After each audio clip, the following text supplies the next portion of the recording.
Stuck inside my mind in this quarantine house. The light at the end of the tunnel isn't in sight.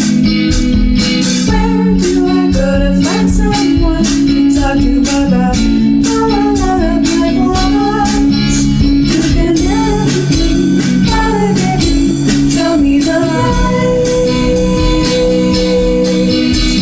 I searched until nothing there and list online.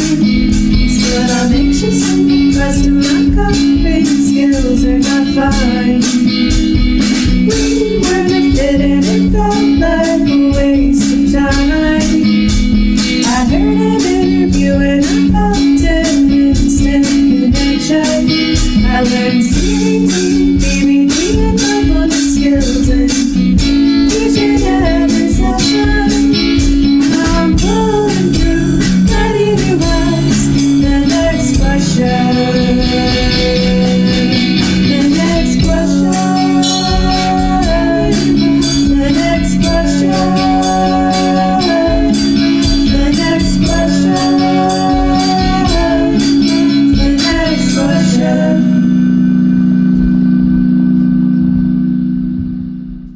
If you enjoyed this episode, please consider making a donation to the podcast via Venmo to the username @NQCATX.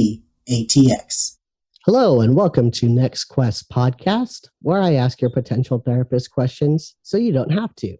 I am your host, Noah S. Garcia, licensed professional counselor supervisor. And I am your new co-host, Amanda Justice, representing all the potential therapy clients out there. And today, we welcome to the show Hector Del Toro, licensed professional counselor, who will be speaking about his practice in an area of interest, men and masculinity. Welcome to the show, Hector. Good afternoon. Thanks for having me. So, what are your credentials and experience? I am currently licensed as a licensed professional counselor, license number 63079. I've been working as a professional counselor now for the last 14 going on 15 years. March of this year will be 15 years. Prior to that, I've been direct care staff at a boys home, substitute teacher, changed tires and oil at Sears, any number of different jobs, coming up. And like I said, I've been working as a professional counselor now for going on 15 years. Previous to my private practice, I worked for a nonprofit agency in Austin called LifeWorks, where I did I was working there in a different department, and then I graduated, got my internship license, and started working there first as a volunteer, and then got hired on as a bilingual counselor. So I did 7 years working there, and then transitioned to private practice. That's awesome. I love LifeWorks and the services they offer. I think it's so necessary, and I wish I had billions of dollars to give them. And so you are the other half of Del Toro Counseling Services, of which we have previously had Hannah on the show. That is correct. Yeah, my wife works as a licensed clinical social worker. She's been in private practice maybe about a year longer than I have, as she transitioned out of another job. And so both of our children grow up with two clinical parents. It's funny. Yeah. It makes me think of this other guy I had on the show. His name is Michael Romero. He works a lot with kids, and he grew up with 2 therapist parents and turned out to be a therapist himself, which I think is hilarious. Yeah. So remind us, at Del Toro Counseling Services, do y'all accept insurance? If so, which ones? If not, why not? I am currently we both currently accept insurance. Hannah's licensure is a little bit different. So however that impacts her practice. I am credentialed with Blue Cross Blue Shield, United Healthcare, Aetna, all of the major players and whatever subsidiaries they have and hold. And all of a sudden I get notified that, hey, you're now credentialed on this plan too. Which is yeah, it's a bit annoying. And, I read it and it gets deleted. And then if somebody contacts me, hopefully I remember that was the case. But usually I ask people where they found me, if they found me on Psychology Today, if it's a referral from someone, or if they found me on their patient portal, client portal. And that's usually what I use for that's about as deep as I get into the verification processes. If they found me on their client portal, then I'm on your plan, and let's move forward. And also, you mentioned you're bilingual, which I think is amazing. First off, and then second to that, I think it's amazing to have a bilingual male counselor out there. Just out of curiosity, what percentage of clients do you see that you do sessions purely in Spanish? When I was at LifeWorks, that number was about 90% of my services were provided in Spanish. Since I've been in private practice, that has significantly decreased. That's surprising to me. I feel like there's such a need, Mm-hmm. Why that change has occurred, I couldn't tell you. I don't really have a guess as to why. Well, part of it at LifeWorks is another. Right, insurance is part of it. LifeWorks was and or is the provider for a grant that in Texas is called STAR, Services to At-Risk Youth. And so any family, regardless of income, et cetera, if they met the criteria, could come in and receive counseling services for free for up to 6 months. And that office where I worked was also in I would imagine I could accurately say, a predominantly Hispanic neighborhood. We shared office space with a Seton clinic that also. Oh, the one in South First. Well, that's on South First. I worked up off of Peyton Gin. Okay. Across from Lanier High School. Yeah. And so that social worker would also refer a lot of people, over to that side for actual, services beyond whatever their capacity there was as a social worker.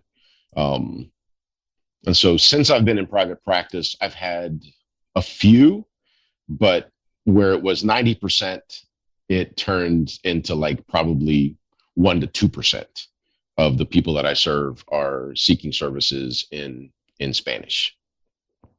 I guess in some ways it's not surprising when you think about all the psychosocial and societal barriers for people who primarily speak Spanish, Is it different? Like, I would imagine that switching back and forth and doing therapy in Spanish and English would be kind of difficult sometimes. And I'm curious if, is it hard to find the right words in Spanish to describe things clinically sometimes? Or what is that process like? When I first started, it was really mentally taxing. I grew up I grew up in a monolingual Spanish home. And so I thought, hey, I'm bilingual. This is great. When I first got to Austin, I got a temp job to go score the Texas Oral Proficiency Test. And I literally did not speak for the first 2 days that I was there. Because as we're going through the rubric on how to score this test, et cetera, there are, it's a room full of, 80 to 100 people. And we're listening to these tapes, and then they're asking for feedback, like, what did you hear? And people were talking about, well, that person who just spoke used the present infinitive of the future participle, and that was the wrong grammar. And, I had not had a Spanish class since the 8th grade, and I probably didn't even pay attention to all the grammar rules then. So anyway, I made a really concerted effort to up my Spanish speaking skills and vocabulary, et cetera.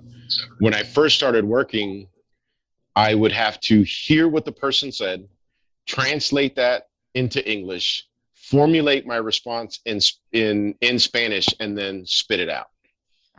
And so probably the first 6 to 9 months, I had an exceedingly mentally taxing time where it wasn't just getting my therapy legs under me. It was also, just the mental exhaustion of going through that process, because my caseload was so high, and I was seeing anywhere from people who had been attorneys, doctors, engineers in their home countries, all the way to people who had come here straight from some farm or ranch that they lived in. So I had, the continuum of clients that I was working with spanned a great deal. They were all very patient with me. I would, inform them that my Spanish wasn't always going to be 100%. I had a clipboard that I would not just take notes on, but new vocabulary was getting put on there all of the time. And after doing that 5 days a week for 7 years, by the time I left there, that, in addition to all of the other work that I had been doing towards improving my Spanish speaking, usually at some point, someone's going to ask me, like, well, where are you from? Because you don't speak Spanish like someone who lives from here. You speak right as a native speaker from, some other country. And so I would go through and explain. And that's always been good to hear, right? Good feedback that my ability to speak isn't a detractor from the services that the clients were receiving. Yeah. So this is good to know. I mean, I think you're a fantastic referral source for any therapists and any clients out there who are looking for a bilingual therapist. So we asked about insurance. What about sliding scale or reduced fee? Or do you offer either of those? I guess technically, no. If somebody does not have insurance and they're wanting to work with me, the fee is $75 okay. For a 45-minute session. And I'm not as much of a Nazi with the time as I used to be. But most of my sessions range in that 45 to 50 minutes. And that's it. I think $75 is still very reasonable, very, very reasonable. And so, yeah, it's $75 if you don't have insurance. And that's also my, my late cancel fee, or my no call, no show fee is $75. Yeah. Okay. What about, do you have any weekend or evening appointments available? I do have evening appointments. I do not have any weekend appointments. My schedule is Monday through Thursday, and that's it. I had Saturday appointments for a while, working out with Hannah's schedule, and that went for maybe the better part of a year, and then we shut that down and just let that time go by the wayside. So I have my schedule right now is 25 clients a week. Okay. And are you currently seeing clients via telehealth, in person, combo, both? Currently I'm only seeing clients telehealth, and that is the plan moving forward. I've not provided any in-person services since March of 2020. Okay. Now, you mentioned several previous careers earlier. Would you consider being a therapist your first career? If not, what was? I would not consider it my first career. I was actually a professional musician for about 2 years. And that was, I don't know about lifelong, but it was definitely a childhood dream. And, had that continued, that would have been my only career. The only reason why I even got into a master's program to begin with was because I needed something to do from Monday through Thursday. and we were usually gigging Thursday. Any combination of Thursday through Sunday left me with a lot of free time on my hands, and idle hands and the devil's work and all that good stuff. So I got into a master's program that was thesis optional, because I appreciate that research is done and that people, that is happening, but that is not, that's not for me. So I got into a thesis optional master's program, which was not counseling, but it was convenient. It was something to do. It was a quarter mile from my house. I could easily walk there and home. And that's why I was in that program to begin with. So I guess more direct answer to your question would be I see it more as a second career. I never really thought of what the career trajectory would look like, or what population I would serve, or I never considered any of that stuff. Once I made the decision to switch over into the counseling program, it was just, I'm getting this degree, and then I'll figure out the next step when it shows up.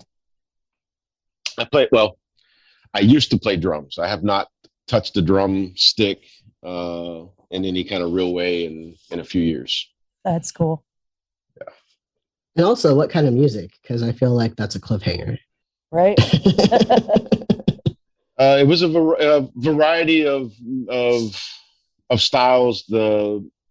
What I was doing at the time, where I could say I call myself a professional musician and getting paid, was whatever they call it now, Texas country, Americana, something along those lines. And that was more, I grew up with that kind of music, but it was also by design, in that, hey, if this band's good enough, then there's really not a town or a state anywhere in the United States that we wouldn't be able to go and play, because probably most places have at least one honky tonk or two.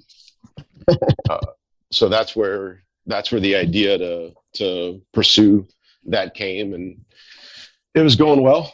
And then things happened, and I quit the band in August of 2002. And then from there went on to have, started another couple of bands and this, that, and the other, but nothing that was at that same level. What I've always wanted to do? I've always wanted to be a group therapist to bands, because I feel like so many good bands, and so many bands in general, there's constant conflict, and resentments, and people not saying what they mean or what they need. And it just evolves into bands breaking up frequently and just having tension. And I would love to be the type of therapist who is contracted by a band to help them keep the peace and work on their relationships and communication. I don't know. I've always loved that idea. I've also always loved the idea of on the road addiction support for sober musicians. Yeah, totally. Cool. That would certainly be a part of it too. Yeah. Mm-hmm. Mm-hmm. Yeah, I am a provider for Sims here in Austin, and have been pretty much since I started my private practice. I don't even remember what the little lunch thing was, and the director of Sims was there at the time, and kind of got on not the really short track, but made a good connection and got contracted with them, and have continued to provide services to their clients since 2007. That's awesome. Yeah. So I'm curious, what ultimately pushed you to switch to the counseling master's program? I was in the other master's program and was taking electives over there. I quit this other band. I quit this one band, and that sent me into a pretty big tailspin of all sorts. And it was the Monday after ACL Fest. I guess that was 2004. It's if I can just get it together and get to my class this evening, which was a theories class, intro theories class, I'll count today as successful. And so I made it to class that day. The the theory that they were going over that day was on existential psychotherapy, and pretty much was like, okay, well, from what I gather from this lecture, tonight, when my life was working out was because I was directly applying this philosophy to my experience, on the planet, and didn't know that was a part of the counseling world. But since I found out that Monday night, then on the drive home from San Marcos to Buda, it's like, well, I'm abandoning this other program that I have no interest in other than the fact that, I would have a master's degree. But again, that was serving another purpose at the time when I started that. And yeah, on that little, 15-20 minute drive, decided to change majors. The program I was in previously was 36 hours long, and I was pretty much halfway through that. And the counseling program at Texas State was, I don't know about now, 72 hours long. So, but none of that matters. It was like, oh, this is where I want to go. This is what I want to do. Applied, got accepted. And here I am 14 years later. That's awesome. That's awesome. It sounds like it was like a serious epiphany that you had in that moment. Very much so. And it was very much what was needed at that time. There was because being in a band, being a musician was a childhood dream. There was even though I willingly left the band, there was still a significant loss of identity. Which is why but it's why I say that I work as a licensed professional counselor instead of I am a licensed professional counselor, because I'd put all my eggs into the musician basket. And while it was me who walked away from it, I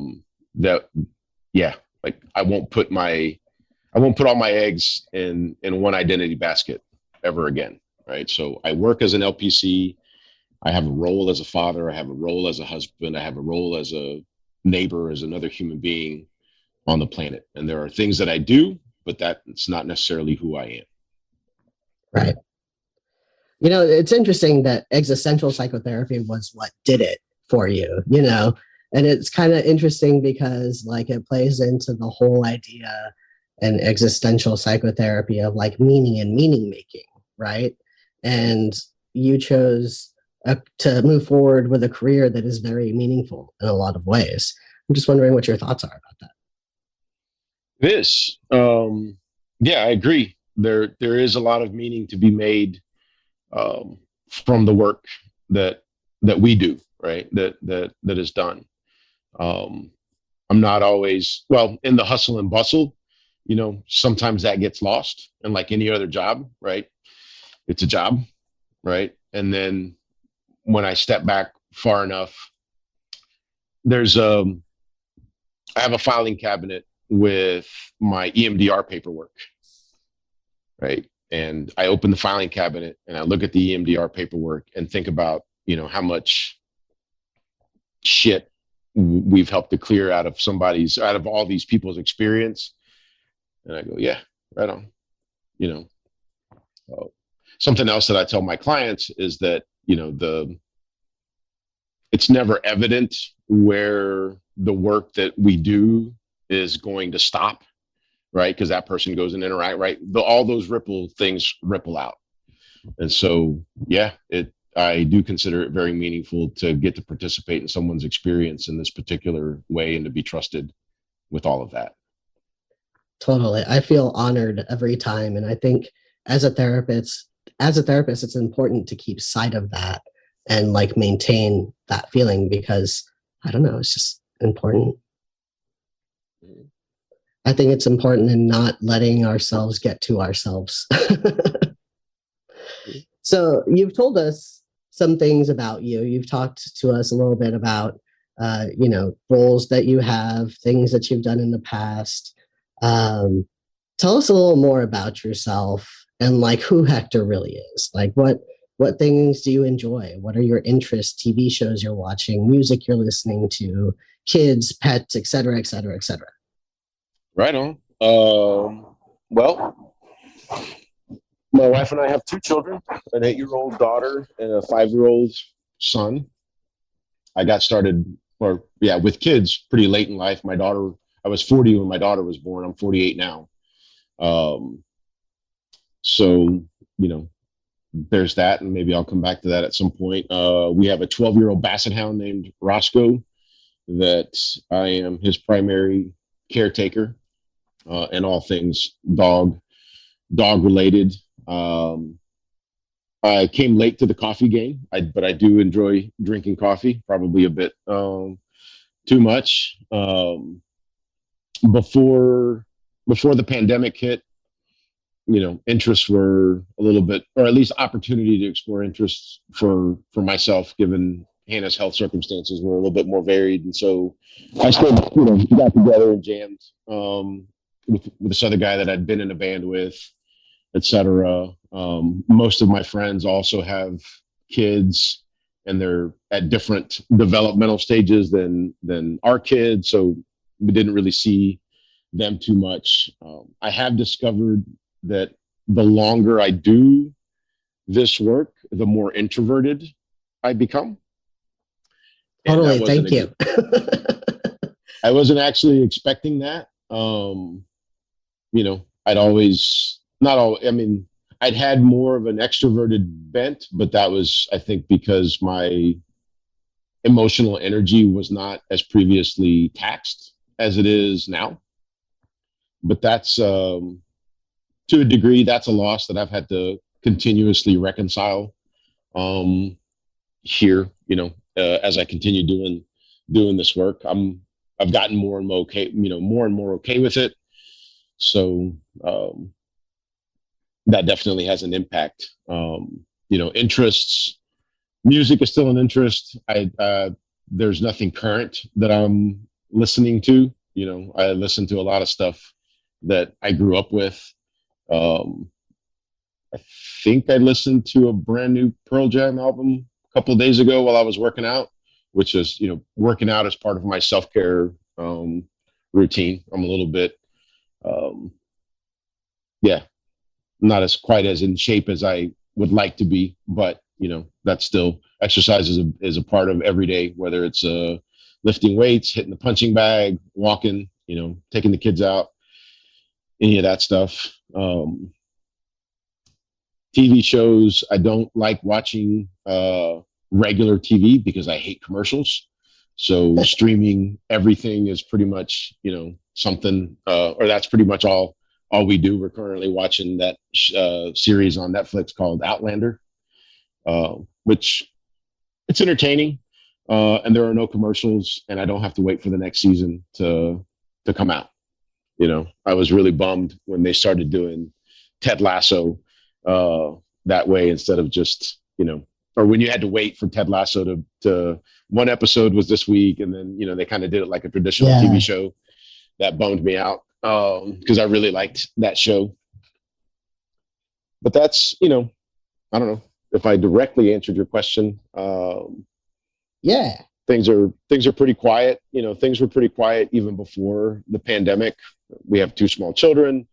Work is obviously a lot.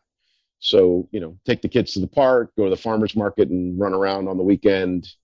And that's really about as much as I had energy for, on top of maintaining the home and, doing all of that other stuff. Right. Every once in a while, I'd make plans to see my friends. But that was a rarity to see them in person, just because, they've got lives of their own and we've got a lot going on as well. Yeah. By the way, if you're looking for a TV show, I highly recommend the show The Sinner. It's so good. And there's like 4 seasons out, I think now. I think depending on your provider, there might be commercials, but it is a really good show if you're into like kind of suspenseful, interesting, like psychological thriller type stuff. Right on. I'll have to give that a shot.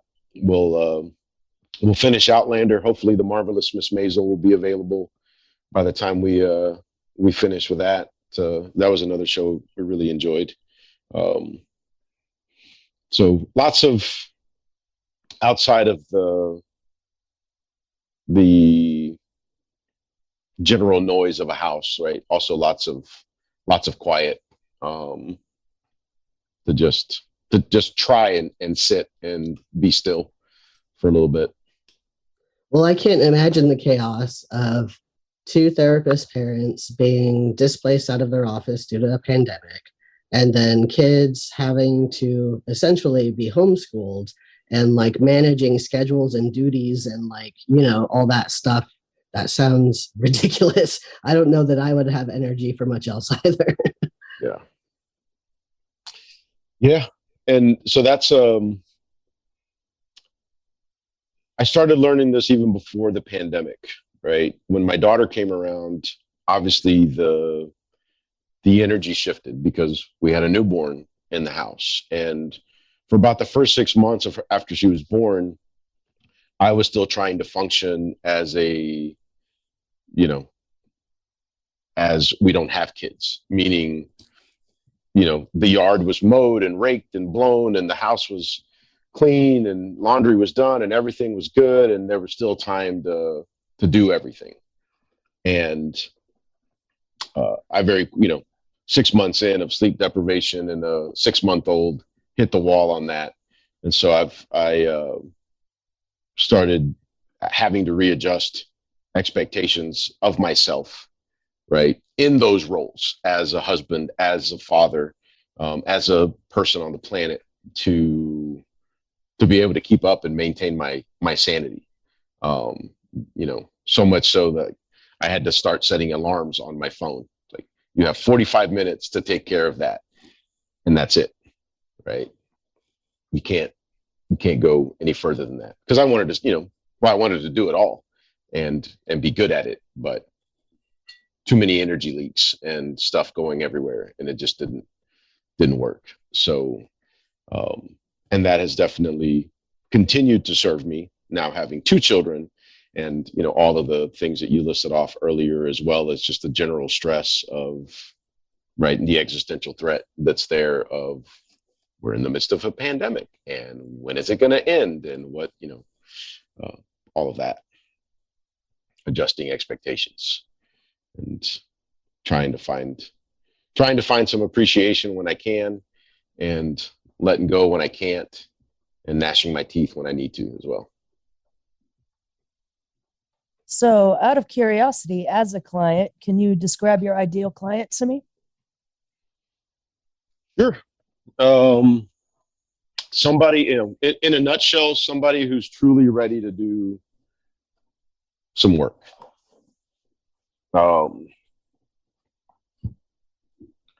Someone who has an idea, not only an idea of what the goal is that they want to work on, but who is going to come in and be willing to encounter their own vulnerability, emotionally and otherwise. I find that sometimes when I go into a therapy session or even look for a therapist, sometimes there's just I'm struggling with an emotion, but I don't have a goal. And I kind of look to the therapist to help me discover my goal. How do you interact with situations like that? That's very much the case. And so at that point, I would say the goal would be to begin helping the client to actually identify their range of emotions. And so, a concrete way of the concrete way that I do that is 0 to 10. 0 is the worst emotion that you have ever felt in your life, and 10 is the best. And then getting people to check in with themselves various times a day and see what am I feeling right now? Okay. And so, what I've noticed over the course of my work is that people tend to talk about their thoughts, and they think that they're talking about their feelings because they've interjected "I feel," at the beginning of that, which is not accurate. And there are so many different things that can impact what you're thinking. And if your thinking is off, then chances are what you're feeling is off, right? Good old CBT, thoughts, feelings, and behaviors. So getting people to check in with something I stole from the substance abuse world, hungry, angry, lonely, or tired, right? Physically, emotionally, or spiritually. Do I have one of those going on? Okay. If so, what's the need that I need to tend to? And then from that, what does it do to my feeling state? That makes sense. Yeah. I don't know about you, Hector. Mm-hmm. I was just going to say, I don't know about you, but I see a lot of people appraising their emotions also as good or bad, which is very black and white, right? So for example, somebody identifies anger as a bad emotion and is fearful of allowing themselves to experience it. So working on the way we think about emotions and also increasing the tolerance of sitting in difficult emotions, I think is also important. Right. I would agree. And there is that, it's easier to kind of help someone or coach them through sitting with the particular feeling in a session, and so that's something else that I do as well.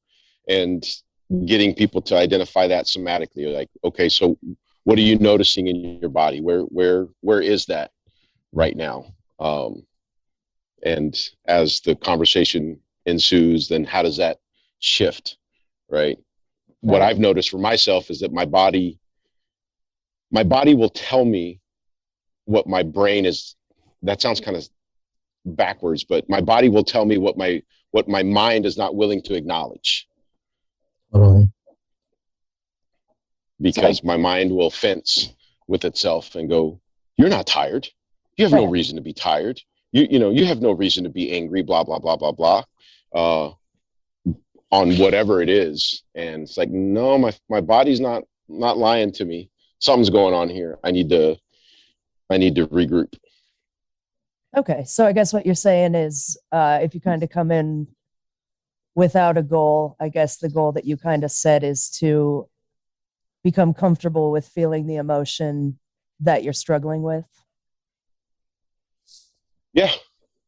Okay. Or the set of emotions, or why that's a challenge. We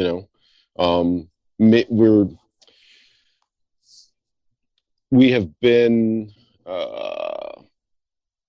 I'll say it this way, we've been told that positive thinking should be able to overcome anything and everything, right? Because we'll just think positive.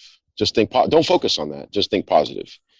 And that doesn't really work, for all of us most of the time, right? Because there's something getting in the way. And if logic and rationality was always going to win the day, then Noah and I's profession wouldn't even exist.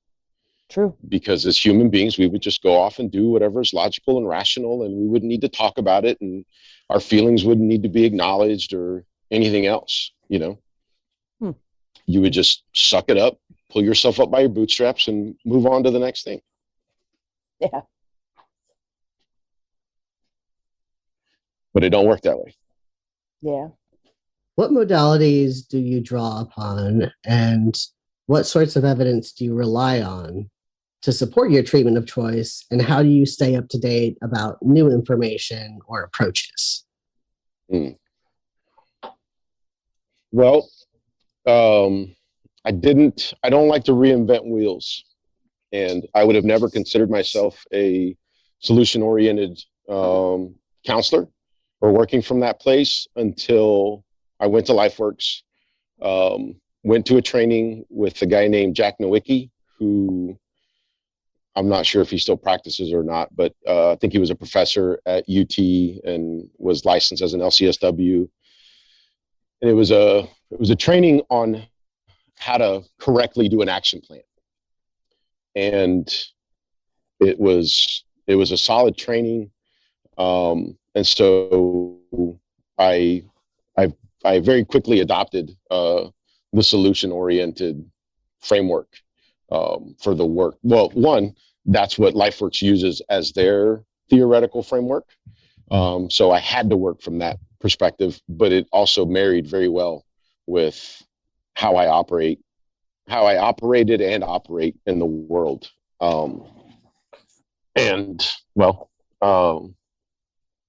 Yeah. So You also mentioned EMDR too, right? Mm-hmm. Yeah, I'm how do I say this accurately? I'm trained in level 1 EMDR. I'm not certified. At the time, I didn't follow the certification track, mostly out of time and money commitments. So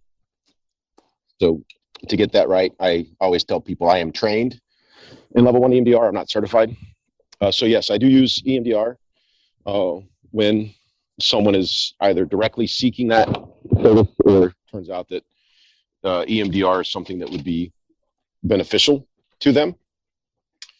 EMDR is something that I offer people, but even if someone has an issue or a set of issues that could be addressed with EMDR, that's something that they have to decide. I don't run an EMDR practice as some other people do. Gotcha. Yeah. And then so the solution-oriented model is definitely at play. And my last semester in school, I was doing my internship, but in order to maintain my financial aid status, I had to take one more class. And I was lucky enough to get into a class called Grief and Loss. And in terms of, it's not necessarily a modality, as more as a conceptualization, which I guess you could call it that. But there's so much of that. There's so much grief and loss for all of us that we continue to carry around that we don't acknowledge. It's there all the time. So that's something else very much that I incorporate into the work that I'm doing and talk about and interject and normalize for the people that I work with. So do I stay current was the other part of that conversation. Yeah. I don't read. I don't read. I don't know if I've got some kind of reading thing or whatever else. I need to have it like absolutely quiet, etc., in order for me to even begin to approximate something known as reading and begin to enjoy it. I do listen to a lot of different things, people who have written books and researchers and all of that kind of stuff. So I would say that podcasts are the way that I stay current with any number of topics, Cool. And yeah. Well, thank you for answering that question. So to dive into the topic, let's start with the question, because I think definitions are important. How would you define masculinity?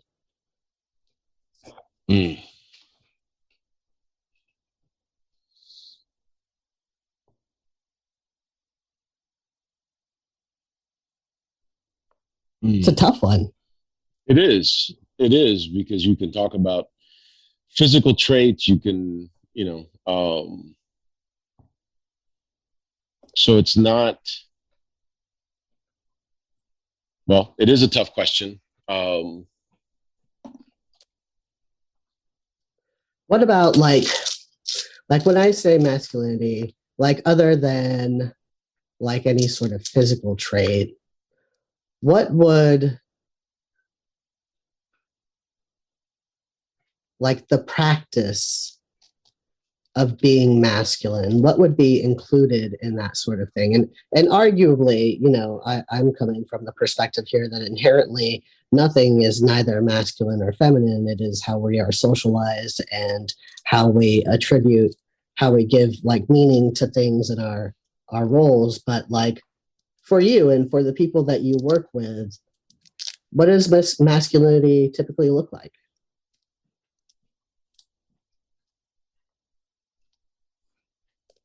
I think it's hard to separate that entirely, in that I grew up, I'm 48 years old. I grew up in a time where all of that was still very much the focus. And so, my socialization was rooted very much in all of that. Well, especially within the Hispanic culture, there's the whole machismo thing, for example. Mm-hmm. And I grew up I grew up in a family situation that was a little, it was stereotypical, but also had, very non-stereotypical elements, in that both of my parents were, again, because of their socialization and acculturation, or not acculturation, but their socialization, were very much rooted in gender roles, but because of circumstances, that was also blurred. And so, I grew up, my mom was sick with cancer.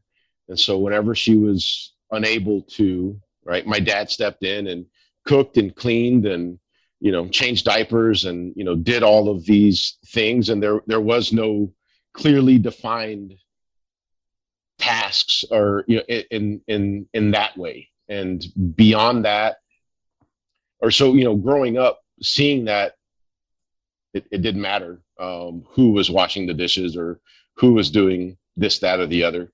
Before I came around, my parents, the land where our house was built, my dad was off sheep shearing for the season, and my mom and my brother cleared the land, with axes and hoes and whatever it is that they needed to use to clear the land. Like that's what they did. So none of that stuff was clear and evident, other than how each of my parents felt about themselves, and giving themselves that space. Now, or I say now, I think people are still, we're in this transition time where that's still something that we can look back, and it's not that far back that we can look and see all of that traditional stuff. And then there's all of the other stuff that we look the other way, and here's this other wave of ideas that comes. And how is that going to be, if at all, right, processed by anyone in particular, right? How does that affect them? I'm not sure that I'm getting to the heart of the answer to your question 100%. But in my experience, I think people are still viewing things from a fairly traditional lens, and have that ability to fall in and out of what would be stereotypical masculine, feminine roles, practices, behaviors, etc. Yeah, well, I mean, I think the beliefs that one has around one's gender, specifically like gender roles and masculinity and femininity, it has the potential to impact how we feel about ourselves based on what we can and can't achieve within those things. So that kind of leads me into the next question, which is, what are some presenting concerns in therapy that you often see and work with that are unique to men and or masculine identifying people? And how much of this is because of the gender roles and expectations that exist for men and masculine identifying people, especially as it relates to roles like being a father, husband, son, et cetera, et cetera?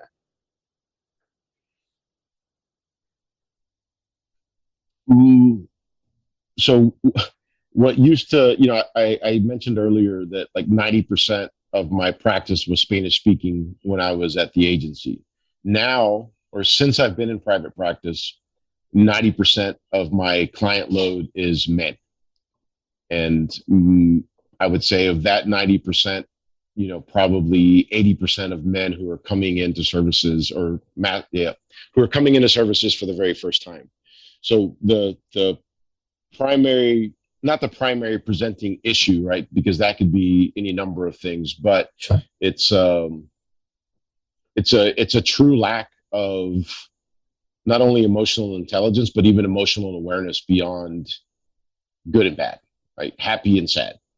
Right. And that's predominantly, most of the men, just to not say all of the men, are still seem to be operating with you're a man, suck it up and move on. That happened when you were 9. Get over it. And coming in or life experience has gotten them to a place where that idea no longer serves beyond, you're tired from work, but go mow the yard, right? Right. Well, and then that sort of thinking causes us to feel bad about feeling bad, which further compounds that issue. Mm-hmm.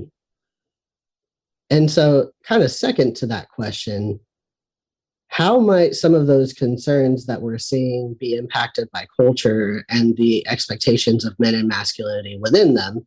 So, for example, in many Latinx cultures, there are the concepts of machismo for like men and marianismo for women that may impact the expectations people have in terms of masculine versus feminine gender roles. So the people that you work with, you said about 90% men. Do you find that it's primarily Hispanic men that seek you out, or is it men of all cultures? It's men of all cultures, and while it's men of all cultures, and as well as females of all cultures come in with both of those ideas. There may not be the equivalent name, like Marianismo in English, right? For that culture. But the women that I see from, again, multiple cultures are coming in with those same ideas. And so, socialization and culture is playing a part in all of that, right? And I think to a degree, sometimes people or my clients are a little bit surprised when I start to challenge those ideas, because then because here comes grief and loss. If I take into account what this guy is telling me, how is that going to change my place and role within my family at large, within my, my friend structure, et cetera, et cetera. And I'm someone who believes that the individual is of utmost importance and takes a back seat to the group. Yeah. Well, and I'm also curious, one thing you had talked about earlier that you had initially struggled with in going from being married to being married with kids was adjusting expectations. Mm-hmm. And so it sounds like that's a similar way in which you approach working with people who feel the pressure of our socialized gender roles, right? And so how do you go about helping people adjust those expectations and like learn about themselves in that way? I think, well, part of that is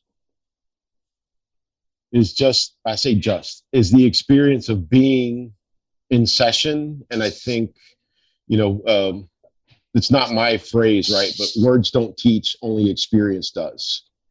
And without sounding arrogant or with not trying to sound arrogant or whatever else.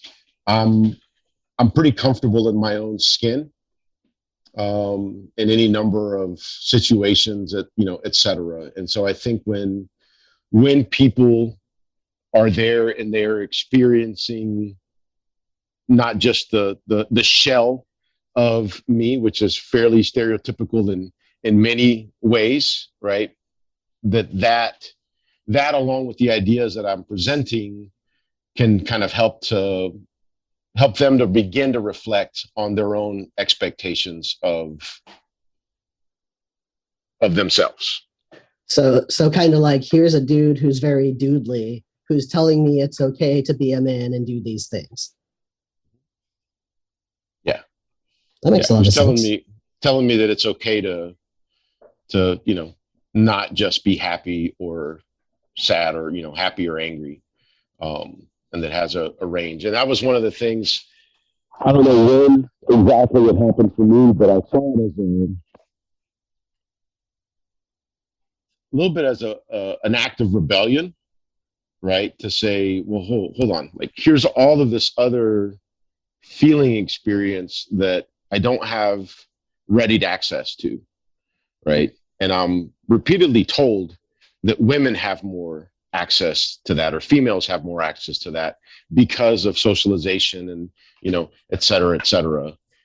And it's like, well, I'm not going to willingly cut off my left arm just because I'm right hand dominant, so let me go ahead and start exploring some of this other stuff for myself, right? Because I'm not going to have anybody tell me that this is what a man is, or this is what a man does, and these are not the things that real strong men or males do.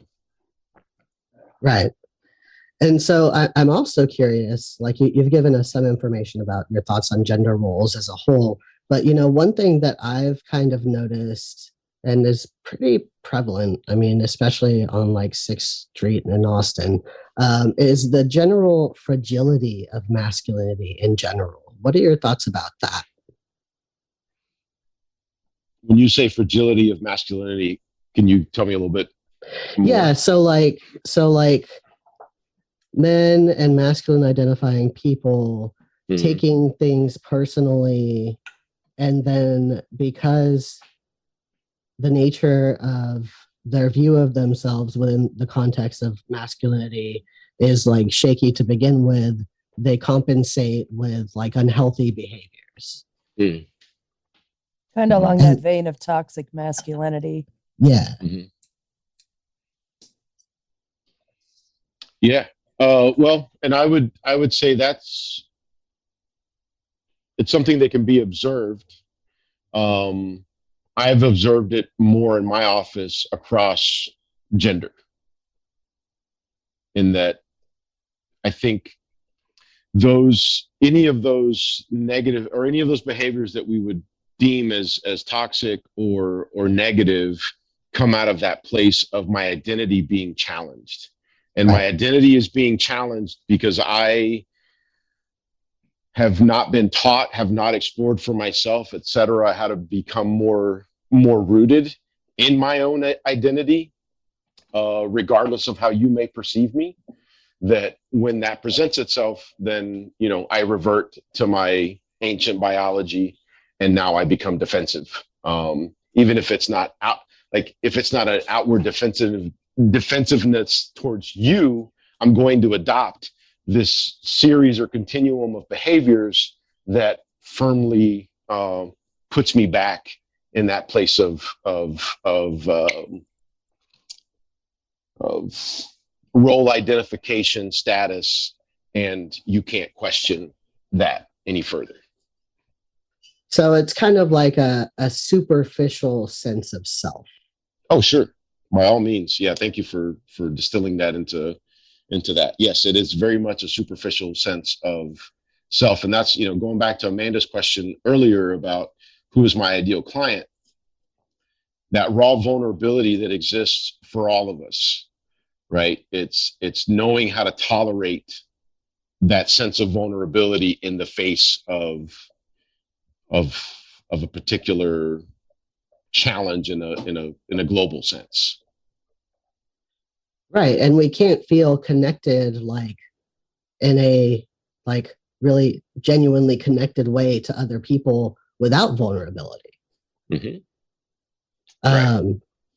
And oftentimes the barrier to that vulnerability for a lot of people is shame, right? Shame and inexperience. The grief and loss class taught me that, well, we were raised by parents who were emotionally unintelligent, right? Doesn't mean that they ruined us, right? But by parents who were emotionally unintelligent. So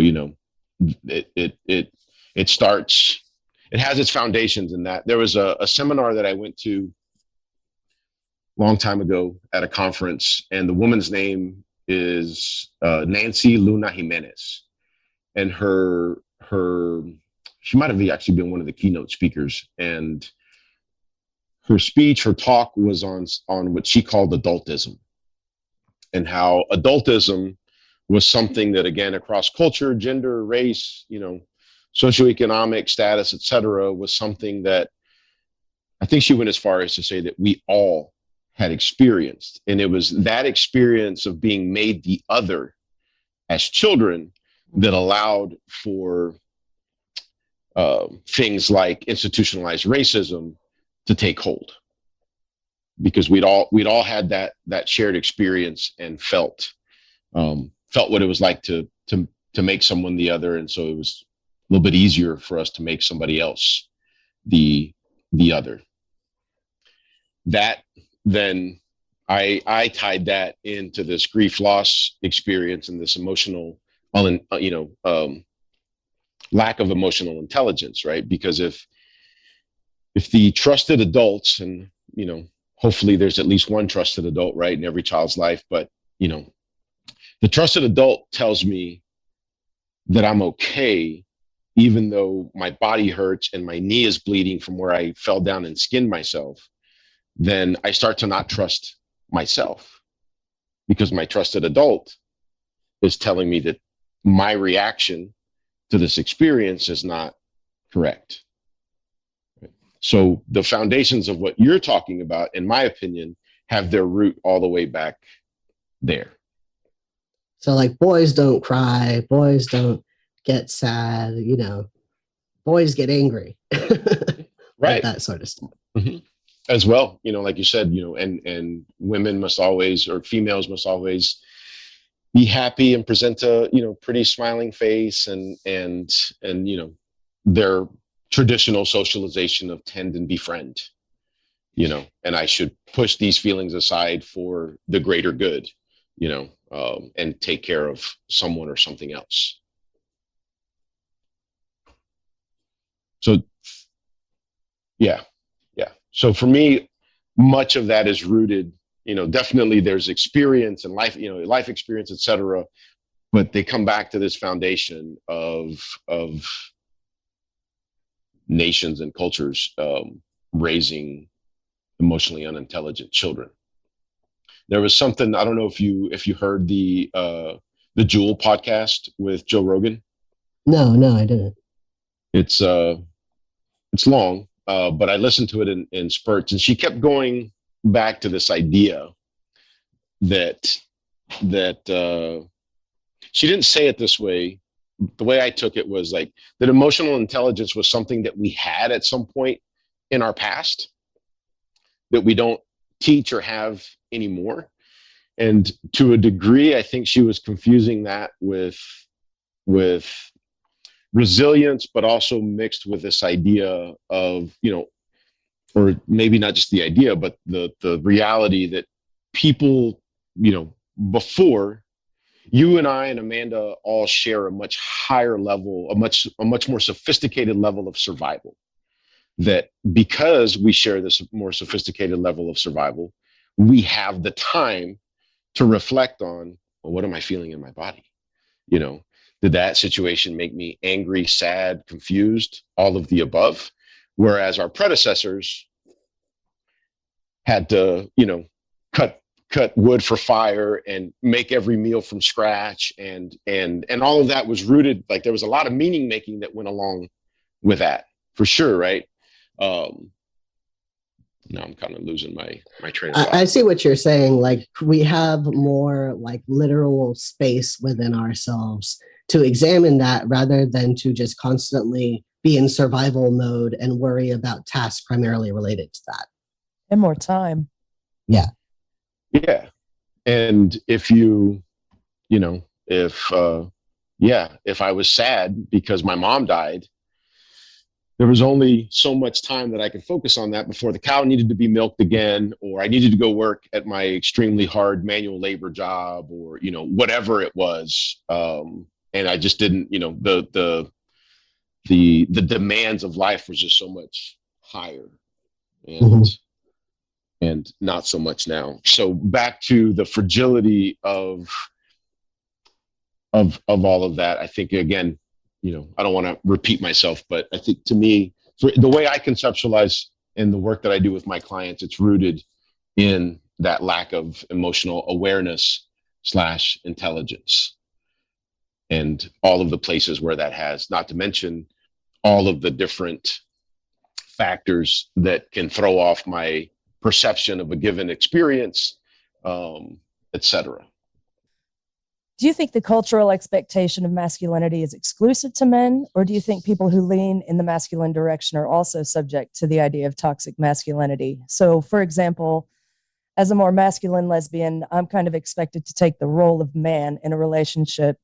So I fix things, kind of expected to defend my woman, as it were.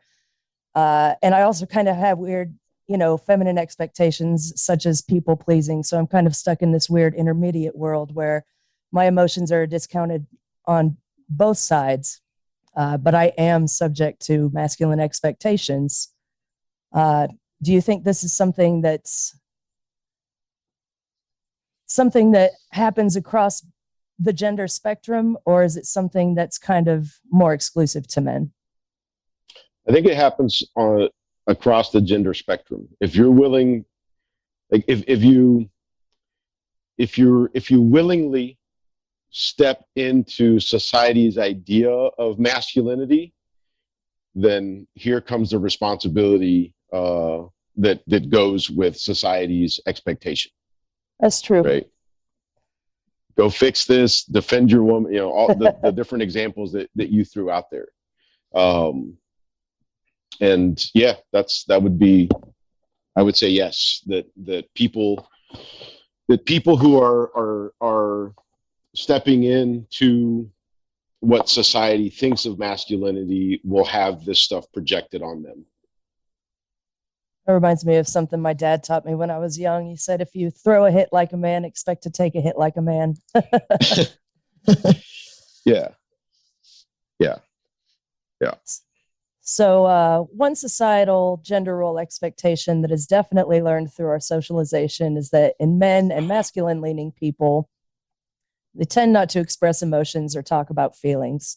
Where do you think this came from, and how did it become so prevalent? So as you discussed earlier, there were kind of agrarian reasons that men took on certain roles, but I don't really see any evolutionary benefits in the masculine expectation that emotions are not important or that it's not okay to express them. Where do you think that came from?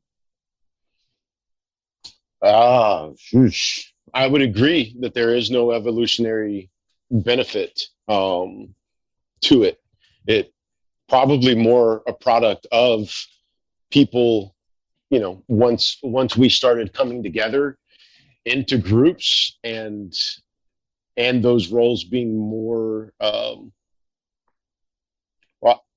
I wouldn't say necessarily thought about, the roles getting a little bit more clear. It's like something happened and then you come up with the explanation for it.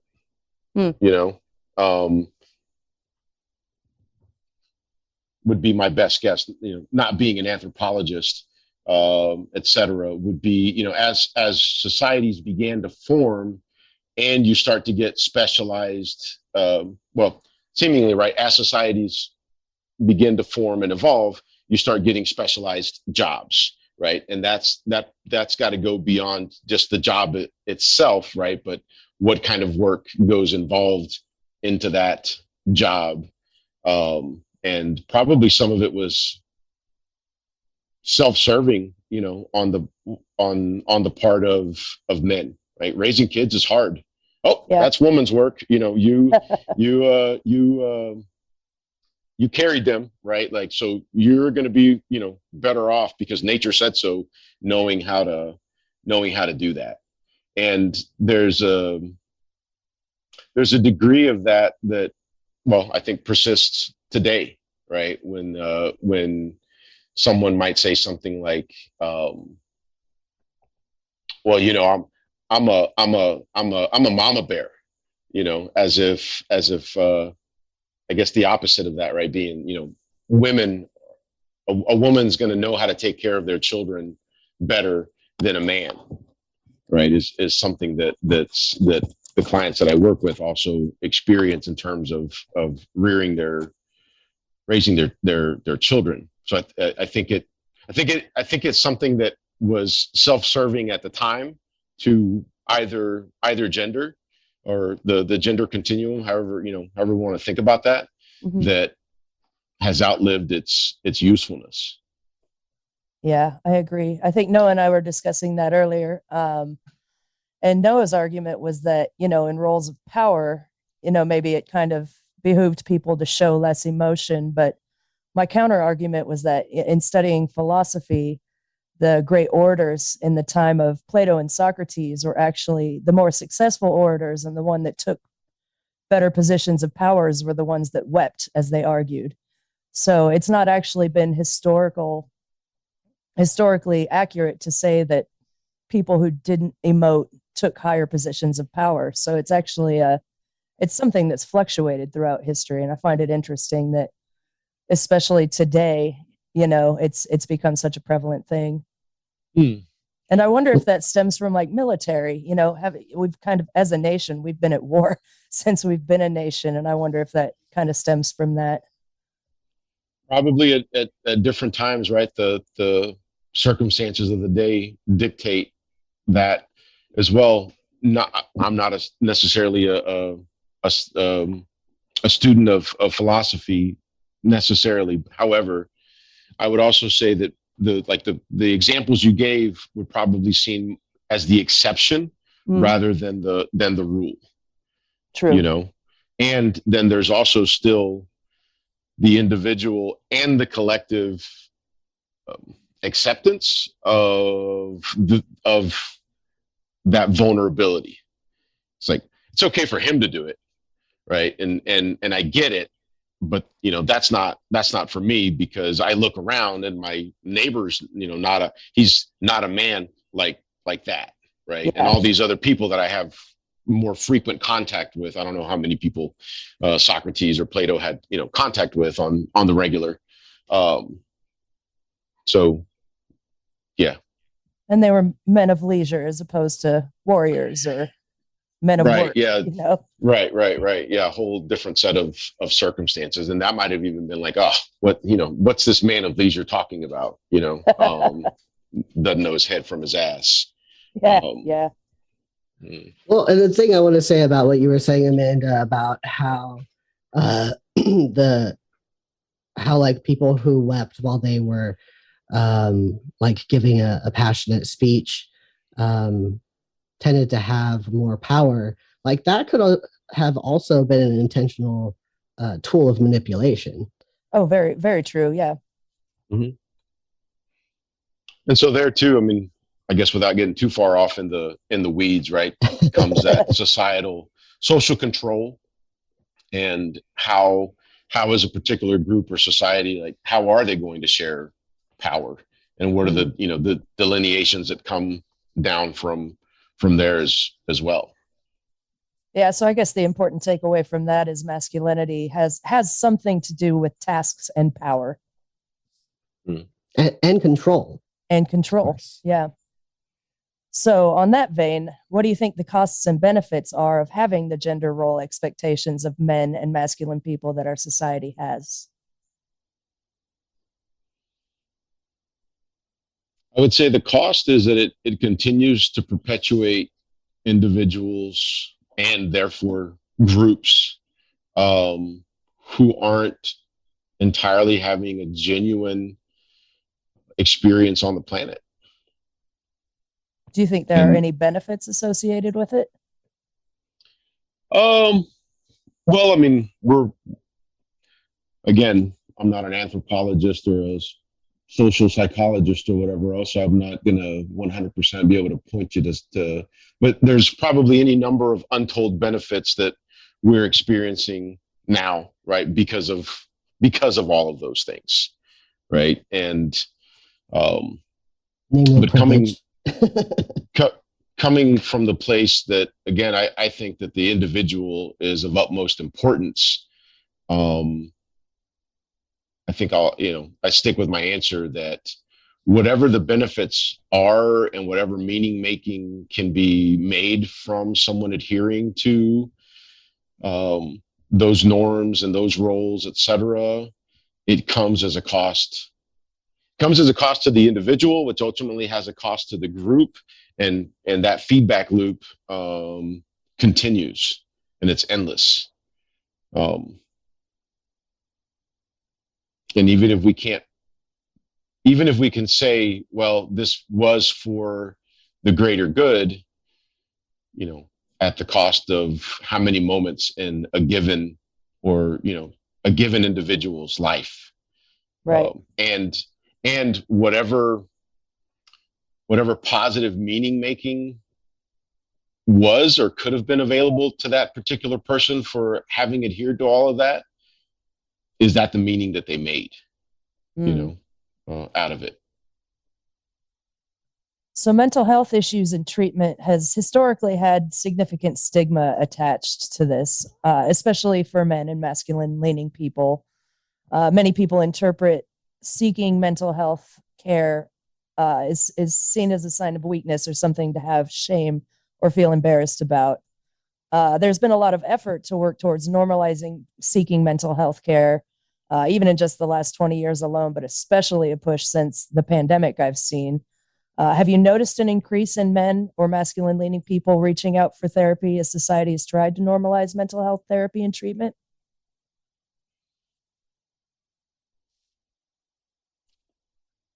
Probably. Well, since I've been in private practice, the majority of my caseload at any given time is male or male leaning dominated. And why that is, that versus my experience previously at the agency, I wouldn't 100% know. I think that it is becoming something that more men are willing to risk, or male and male leaning. And I think that they're also a little bit more, which is, I think, ultimately, from a consumer standpoint, a good thing. They're a little bit more willing to shop around.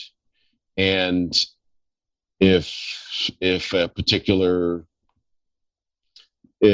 working with a particular person isn't working for them, then they're a little bit more willing to go, I'm out, and maybe I'll try again later, but, I'm not going to stick with something that doesn't work for me. Okay. So men and masculine people being more consumers of mental health rather than just going because their wife told them to, for example. Yeah. Okay. Another good distillation. Thank you. So anything else you want to mention about working with men and masculinity, Hector, before we move on to the next part?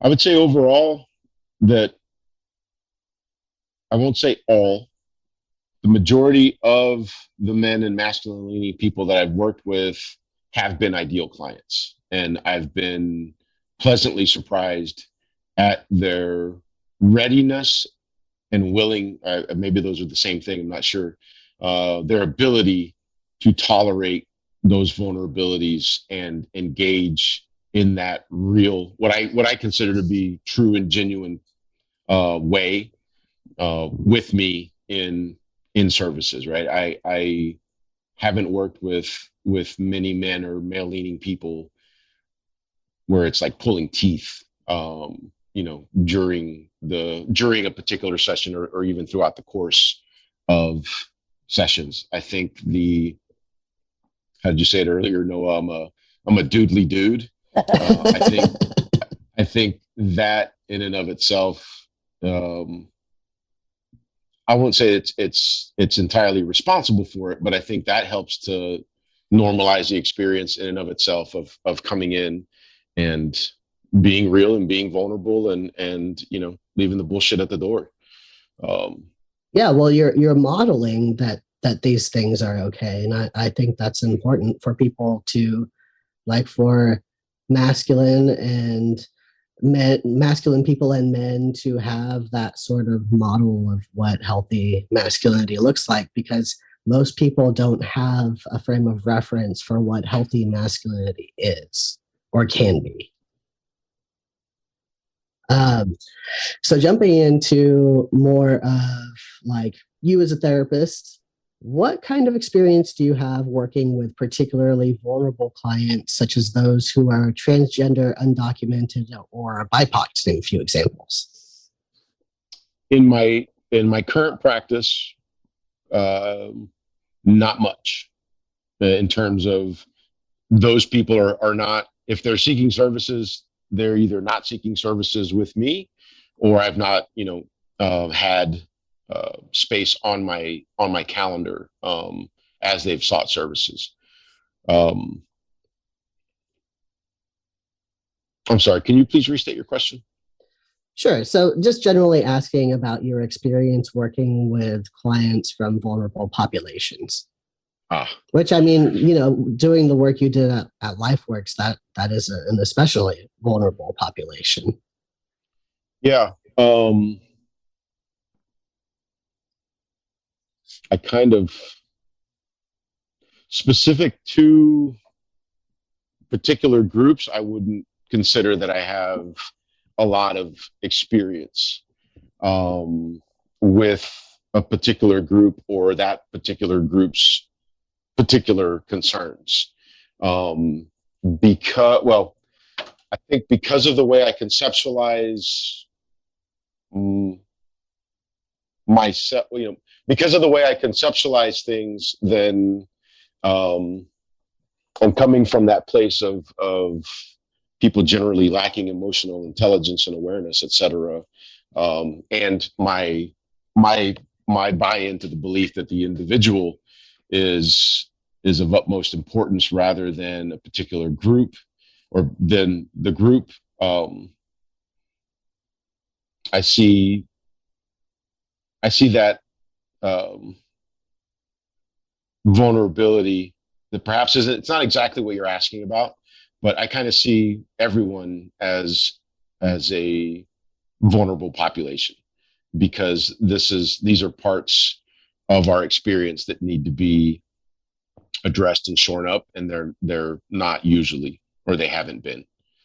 But with regards to the specifics that you were asking about, do I have specific experience or competency? No. I think my general overview of people kind of does give me a foundation where my services are adaptable to whomever happens to be sitting in the chair opposite to me. Gotcha. So, I know all therapists do their first session with clients kind of different. And I asked this question because I feel like it helps decrease people's anxieties about having their first session with a new therapist. So what could a new client expect from an initial session with you? And then what about more on an ongoing basis as well? I usually, when I have a first-time client, I will usually make time for them, even before when I was doing in-person services. It's usually going to be a 20 or 30 minute conversation on the phone. Now, since we've got the telehealth or the video option was possibly always available to us, but I never used it. So if I can set up an initial consult over the video, then I do that. And I give a pretty decent overview of these are the things that are going to be available to you. You've got your general talk therapy. There's also, the EMDR aspect that's going to be available to you should we think that's, necessary and you decide you want to engage in that particular form of work. And, like everybody else, probably getting a general background. I like to start off, stealing from somewhere, how can I help you today? What's going on today that we can begin to make some progress, right? Bringing right from the beginning that solution-oriented framework and model into the picture. And so I let people know in that initial session and ongoing, I am going to be asking, suggesting, needing you to be active in this process. And when I say active, I mean truly active. You are going to be doing things each and every week to be making progress on your current and or longer term goal. And so that's something at the beginning of every session. Again, not reinventing the wheel. I no longer operate from the action plan in a formal way. I found that in private practice, seemingly the people who were coming in, the majority of them were going to take their copy of the action plan and throw it in the trash or throw it in the recycling. So it's a more informal process, but we start the session off with, okay, all the pleasantries and good afternoon or good morning and how are you? And then, so tell me what got better this week. And we identify, client identifies what helped the communication with your partner to get better this week. Right. And sometimes I get the throwaway, oh, I don't know. It's like, well, let's dig into that a little bit because it wasn't an accident. Right. You did something or didn't do something that made things better. Right. So let's identify what that was. And I while it's still informal and it was still fairly conversational, even when I worked with the action plan formally. I'm going down the sheet in the midst of the session. And then at the end of the session, it's like, okay, so this week you're going to be using HALT at least 3 times a day, every day. Cool, ready, break, go, see you next week. And sometimes there's, one action step. Sometimes there's multiple, sometimes it might just be a or a series of questions to reflect on during the week. Insight's great, but insight without action, it's like, what's the point? So I think you answered a good bit of this in your response just now, but how do you determine your client's long-term treatment plan goals, and how will I know I'm done with therapy? Well, I would say that the client and I determine on what their long-term treatment plan goals are. And that it may not be long-term. Some of them are fairly short. I had a guy who came in and he knew he wanted EMDR. He had been sober for like 10 or 15 years, very active in his sobriety and in that community of AA, et cetera. And he just wanted the EMDR. So I saw him for like 3 or 4 months and we processed through all of the targets that we had identified. And it was like, all right, cool, I'm done. Peace. I'm out. I check in routinely when the rhythm of services is getting a little bit, what's the word I want to use in the phrase? A little too chit-chatty maybe, or just reporting on, and I went grocery shopping and then this happened and, something along those lines. I'm not giving you a very clear explanation to that, but Noah might be able to distill it again for me like he did in the last two times. I check in with people pretty frequently to say, are your needs still being met? If so, what is it that we're doing that's helping that happen? If not, where do we need to adjust? Is it possible, or have you considered that services are nearing their end? If so, how would you know? Like what is it that you would experience, Amanda, in your day-to-day, or what is it that you would experience that would give you the reassurance that I'm done. I'm ready to be done. I'm ready to have the conversation about being done. Yeah. So getting the client very much to reflect on those different questions to generate that answer. And I've also had people who the day-to-day has gotten better and we could do EMDR, and I could interject that. And they're like, I think for now, I'm good. And if I decide I want the EMDR later, then, I'll look you back up. Okay, cool. When you're ready, and if you're ready, then you're ready. Cool. I want it to be a resource that people use when they need it, and so taking as well that kind of consumer approach, right? I don't go to the grocery store if I don't need to go to the grocery store. True.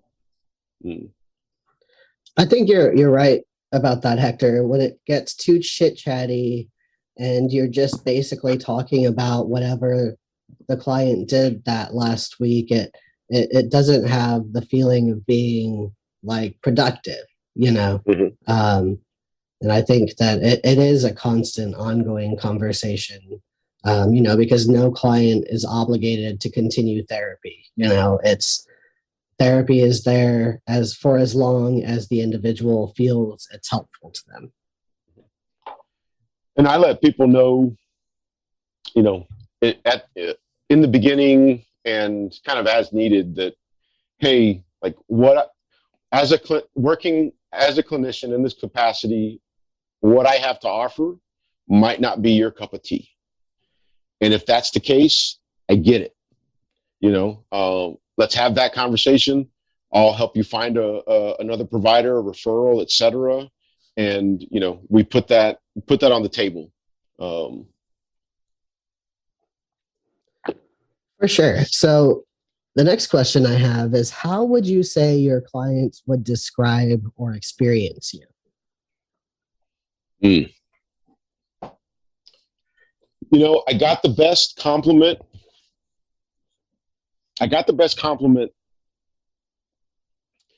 That I would consider a compliment just the other day.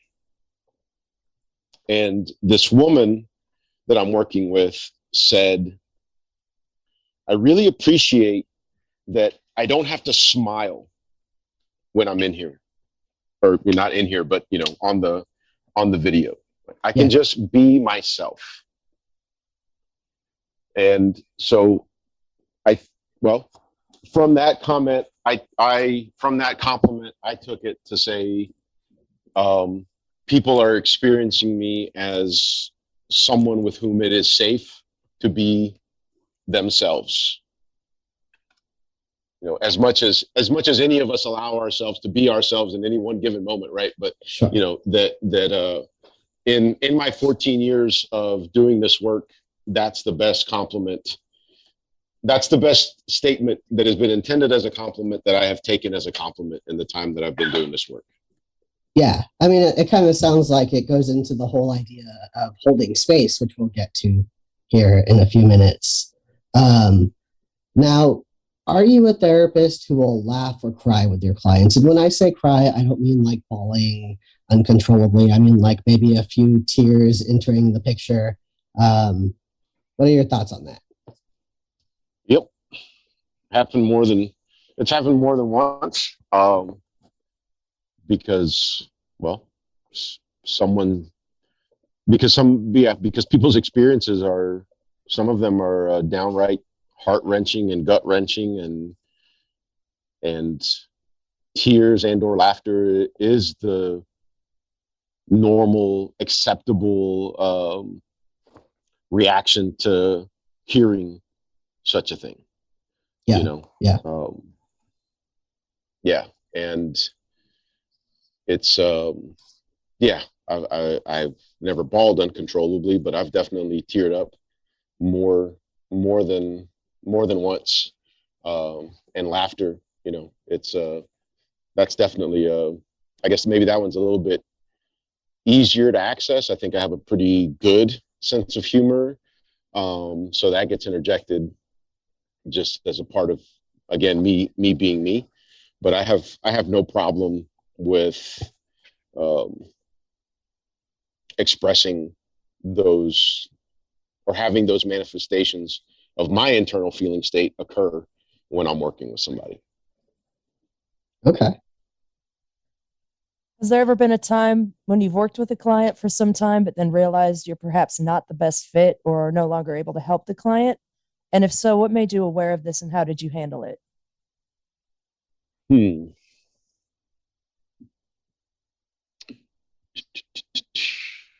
I don't think I've ever entirely had somebody that well, it's not that I can help everyone, but I think there is a way in which the people that I'm going, like, there's a self-selection process through us getting to building that rapport, etc. And because I'm having that conversation from the get-go in a very matter-of-fact way, the people that I've continued to serve, it's because we've built a rapport, we've built that therapeutic relationship, and It works and out. it just works out. And the people who don't think that I'm going to be able to help them say, hey, I'm done, and I'm done. And not maybe not in that way that I just put it out there, but I'm taking a break, or I'm looking for something else, and so I'm going to find another provider, or something that people have said to me, and it's like, all right, cool. Psychology Today or EAP are all good resources. Let me know if there's anything else I can do for you, if whether now or in the future. So I think it's more of a organic self-selection process that is undergone as we're getting to know each other. Yeah. I asked that question because I had a therapist get frustrated with me after months of treatment and decide that they no longer wanted to work with me. So I was curious if that's happened with other therapists before. Was that just like that abrupt? Yes, it was very abrupt. Oh, wow. That sucks. Yeah. Yeah. I've heard, not necessarily horror stories, but less than fortunate things from my clients about their work with other people, that kind of leaves me a little bit, mouth agape.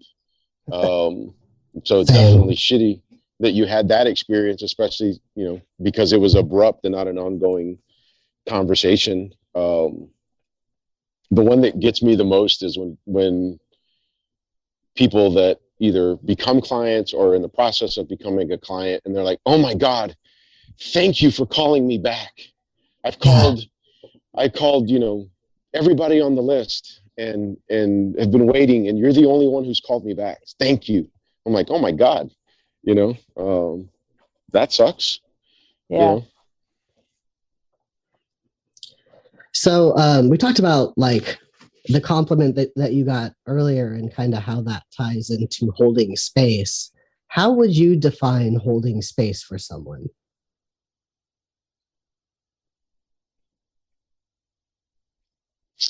I think it starts off with that, probably with the question that I ask people at the beginning of every session. So how can I help you today? So that they have a moment to reflect on what it is that they want to address that particular day. So, it's not my agenda or even necessarily what we worked on last week, we are going to check in on that at some point. But it starts off with that particular question and An invitation. an invitation. Thank you again with the distillery. You know, Sorry. it's no, I appreciate it. Yeah, it starts off with that question that I stole from somewhere. I don't even remember where I stole it from. Might have even been like Dr. Phil or Cesar Millan, or I have no idea. But if it works, it works. If it works, it works, right? It's that initial invitation. And I think sometimes people want me to be a little bit like, I could definitely, and I know that I am in my services, directive. And you know, at some point the session is, you know, can take a turn in that way, but it will start with that question of, how can I help you today? To begin holding space for present experience, right? What's going on right now that you would like to address? Okay, cool. What is the best advice you've ever received from a supervisor?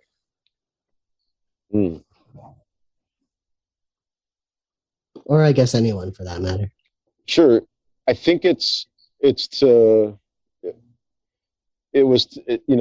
not be afraid to admit what I don't know, you know. And at the time it came up, somebody was asking me about, you know, whether or not I had kids, etc. You know, earlier you asked me what my experience or competency was with vulnerable populations, and I don't know that I gave the same answer, but you know, I am, you know, hand in the air. I don't know about that. You know, share with me what you want me to know, or what would be important for me to know about that. You know, yeah, my experience is limited. I tell my clients, you know, jokingly or whatever, it's like, I don't get out much, right? I maintain no presence on social media. I don't know what's popular necessarily today. Like, inform me about your quality world, so I have an idea. Okay.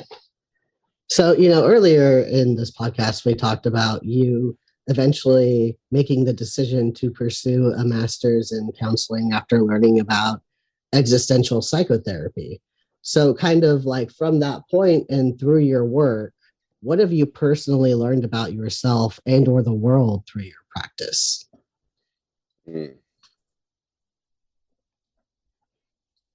That's a big one.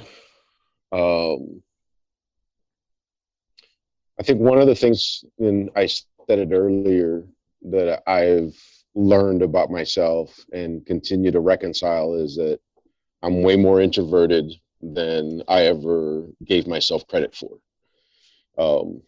And in that vein, what I've learned is that while we are unbelievably resilient as a species, we're way more vulnerable than we give or fragile than we give ourselves credit for, and that's something that also needs to be reconciled. Mm-hmm. Mm-hmm.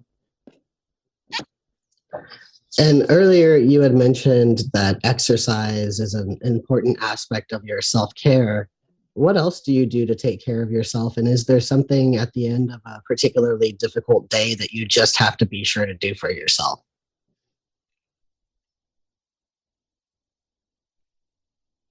One of my go-tos. I lean in the direction of anger and frustration. And well, I don't participate in any of the sanctioned ways in which that can express itself. So exercise takes that role, whether it's, you know, just walking or lifting weights or hitting the punching bag. You know, it's an avenue to manifest and adequately or appropriately express those parts. There's something that I stumbled into back in 2015, which I also offer as a part of my practice, and it's called TRE, and it stands for tension and trauma releasing exercises. And that is another go-to that I use for my self-care, active, like daily. And Cool. you know, I, even before the pandemic, I'll have a series of phone calls with people, you know, throughout the week. Not the same cast of characters every week, but you know, checking in with my friends. One of them, in a good way, described me as the aggressive friend. So the friend who's always going to be making contact and seeing what's up and keeping those lines of communication open. In terms of self-care, I also, you know, and this is something that I suggest to my clients, is designating a time every week that's, you know, not necessarily our time in session, but to sit and reflect and sit with whatever's there. So I'll usually, you know, like most people, I would imagine, I have Spotify playlists for all kinds of stuff, and I kind of start in one place, whether it's, you know, sad bastard music or something a little more aggro, get in touch with that. And usually while I'm cleaning the house, you know, I'm going to get in touch, so to speak, with the feelings of the week or that particular moment. And I'm going to cry and grit my teeth and sing out loud and do all of those things and do all of them and do none of them sometimes, I guess. As it goes. Yeah, I try to stay pretty consistent with that, you know, on a weekly basis. And I also, for me, it's been a good exercise in continuing to increase my tolerance, in that, you know, it usually happens when my wife takes the kids to go pick up donuts curbside. And so I know I have about an hour, right? I have about an hour, right? So it has a beginning, a middle, and an end. And I know about when I need to start coming up for air and wash my face and get ready to switch or go into the role of being dad on a Sunday, you know.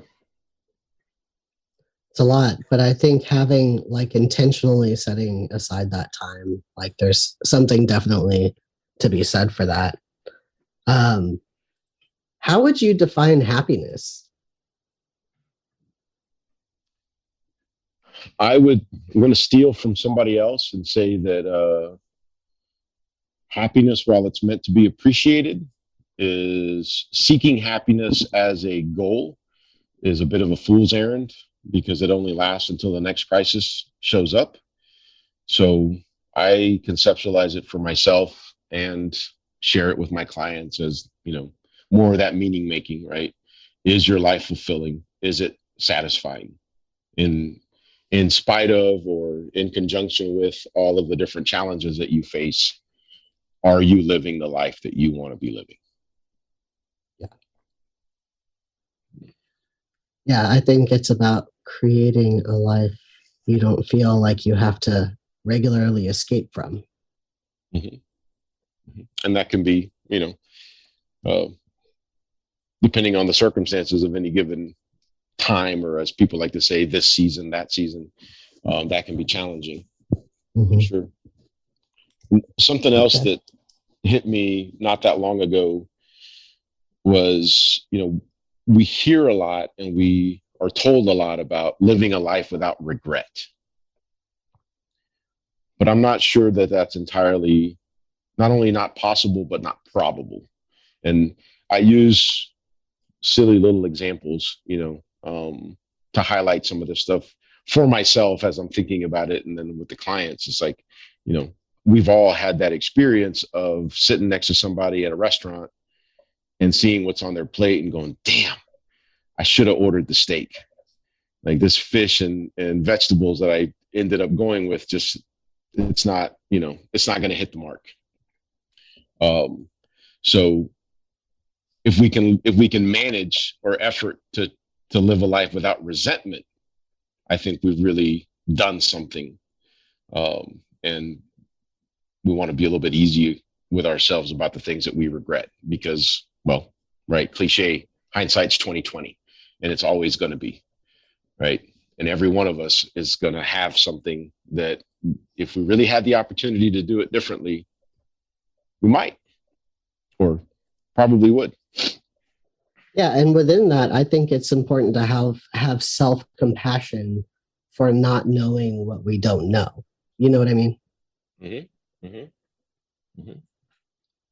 Yeah. So next couple questions are a little vulnerable.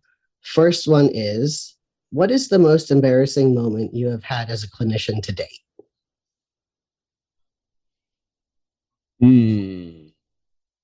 I don't think I've ever farted in session. So that's good. Amanda and I are 12 and immediately laugh that the fact fart was said.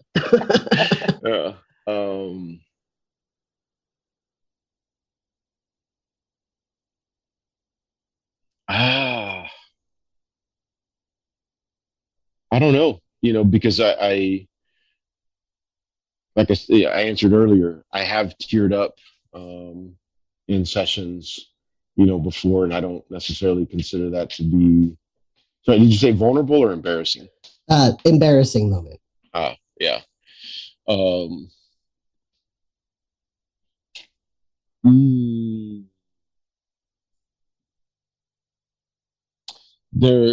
It didn't happen while I was in session with one of my clients, but I was in a different office, and I had just gotten started in private practice.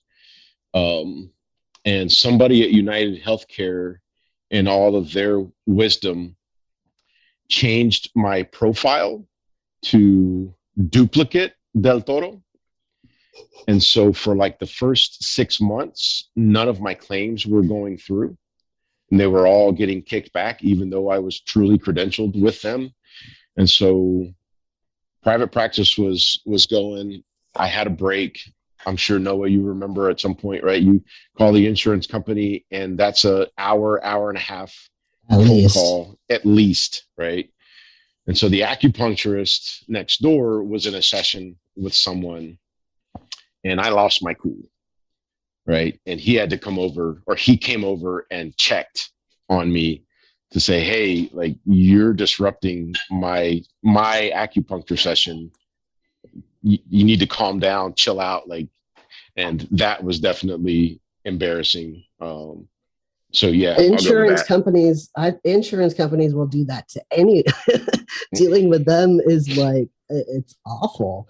That's part of why I don't take insurance anymore, is because of the constant level of frustration that I was feeling, that was, seeping into my life. I just couldn't do it anymore. But yeah, totally feel that. I may or may not have raised my voice over the phone with insurance companies in the past. Okay. The next vulnerable question I have for you is, are you in therapy currently, or have you ever been in therapy? I'm not in therapy currently. I have in the past. Before I was in the counseling program, I was in therapy. Once I got into the counseling program at Texas State, we start working with clients pretty much from the word go. And whether that's through the counseling clinic for the program, or even working with other people in the program. And one of those, and during one of those classes, I don't remember if something in particular got highlighted or whatever else, but the professor had a conversation, not in the, hey, if you want to stay here, you need to go get some help, but hey, I think I know someone that it would be really, it could be of service and benefit to you professionally and personally to go speak with. And so I went and worked with a guy named Jorge Lynch, at Waterloo Counseling way back when. My wife and I have done couples counseling at various times to address different things in our relationship. So yeah, it's not an experience that I'm currently participating in, but I have in the past. All right, cool. Well, Hector, I really appreciate you being on the show today and being vulnerable in your life and your experiences. Is there anything else that you think would be good for a potential client or other therapists to know about you? Right on. To know about me in particular, I would say no. For potential clients, give it a shot with me or with somebody else. Your life experience is a huge investment, and if there's something that the profession at large can do to help you live, to have a better experience, then by all means, give yourself that opportunity. When I'm working with younger people, I have a very good memory. And so it's very easy for me to remember what it was like to be 15 or 18 or whatever. And what I tell them is, I could not have told you what 23 or 27 or 33 or any of these numbers, right? What that was going to look like for me. But looking back, what I can tell you is that the time passed, right? And, you have a chance as a younger person to have a higher quality of life than I did, because you're connecting to this at a much early age, right? You're getting some more tools in your toolbox and all of that good stuff. So try it sooner than later. And if you don't find the right person at first, then by all means, shop around, become a consumer of mental health services. For other professionals, I would say, if you have somebody and you don't usually call them back because you're doing our profession a disservice. People are looking for you in a time of need, and I get it. We're busy. You're seeing clients, et cetera, et cetera. But it doesn't take that long to call back and tell somebody, hey, I don't have any availability. For sure. Thanks so much, Hector. I appreciate it.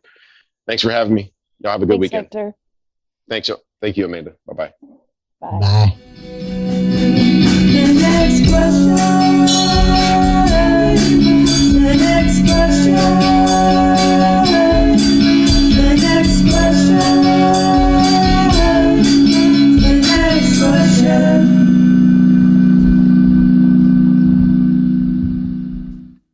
Thank you for listening to NextQuest podcast. We learned something new today and hope you did too. Stay tuned for our episode next week featuring David Zuniga, licensed psychologist, who will be talking about his practice in an area of specialty, spiritually integrative counseling. NextQuest podcast is sponsored by Jan Dimmitt Resources. Save yourself the time and stress of credentialing and let the experts at Jan Dimmitt Resources do what they do best. For over 20 years, Jan Dimmitt Resources has provided administrative support and credentialing services to mental health professionals in Texas and beyond. Visit their website at jandimmitt.com. That is JANDIMMITT.com, or call 512-731-5725 for more information on all the ways they can make running your practice easier for you. NextQuest podcasts rely solely on donations to keep this project going. Please consider becoming a patron on my Patreon page at www.patreon, that's patreon.com/NextQuestPodcast, or you can make a one-time donation on my website at www.nextquestcounseling.com/aboutnextquestpodcast. You can also support the podcast by liking our Facebook page. Until next question, this is Noah Garcia signing off.